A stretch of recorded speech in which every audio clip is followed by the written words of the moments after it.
ประชาชนบ้านไห่คำพร้อมด้วยครูและนักเรียนโรงเรียนปฐมสมบูรณ์สีทองเมืองสังทองได้รับเครื่องช่วยเหลือ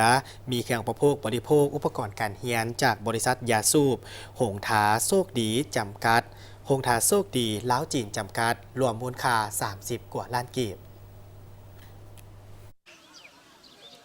ในวันที่ 8 เมษายน 2025 บริษัทยาสูบหงทาโชคดีล้าวจีนจำกัดได้จัดกิจกรรมมอบความอบอุ่น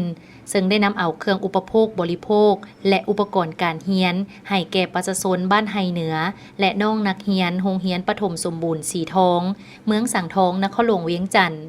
ท่านจันทร์สมพานในบ้านไฮเหนือเมืองสังทองท่านอาวเซิงสวนผู้อำนวยการใหญ่บริษัทยาสูบหงทาโชคดีล้าวจีนจำกัดพร้อมด้วยประชาชนบ้านไฮเหนือครูและน้องนักเรียนโรงเรียนปฐมสมบูรณ์สีทองเข้าร่วมการนำเอาเครื่องอุปโภคบริโภคและอุปกรณ์การเรียนไปมอบในครั้งนี้แม่นเพื่อสร้างขบวนการมอบความอบอุ่นให้แก่ประชาชนครูและน้องนักเรียนเนื่องในโอกาสต้อนรับบุญปีใหม่ลาว 2025 ในนั้นได้มอบให้ประชาชนบ้านไฮเหนือต่างหน้าให้แต่ละครอบครัวมาหับจำนวน72คนมอบให้ครู6คนและน้องนักเรียน76คนรวมมูลค่าแม่น30 กว่าล้านกีบ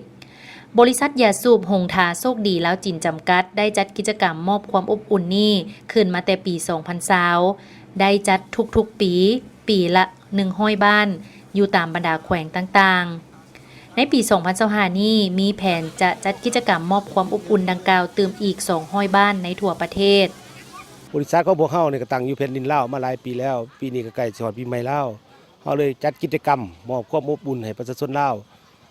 หลายๆบ้านเฮาก็เลยจัดผ่านมามื้อนี้เฮาได้มาจัดอยู่บ้านให้เหนือเมืองสังทองนครหลวงเวียงจันทน์เนาะก็ขอบใจเนาะบรรดาประชาชนทั่วประเทศและที่ให้การสนับสนุนพวกเฮาโดยดีตลอดมามีแต่ว่าปีใหม่นี้ขออวยพรให้ทุกท่านจงมีสุขภาพแข็งแรงโชคมั่นร่ำรวยตลอดปีตลอดไปหวังว่าในโอกาสหน้าเนาะก็ขอความช่วยเหลือเนาะหวังว่าทางบริษัทเพิ่นจะได้มาช่วยเหลือบ้านเฮาตื้มเนาะเพื่อให้มันมีการพัฒนาขึ้นไปเรื่อยๆให้แล้วเนาะบ้านของพวกเฮาก็เป็นบ้านนอกและในวันที่ 6 เมษายน 2025 ผ่านมาบริษัทยาสูบหงทาโชคดีล้าวจีนได้จัดกิจกรรมมอบความอบอุ่นมอบเครื่องอุปโภคบริโภคให้ประชาชน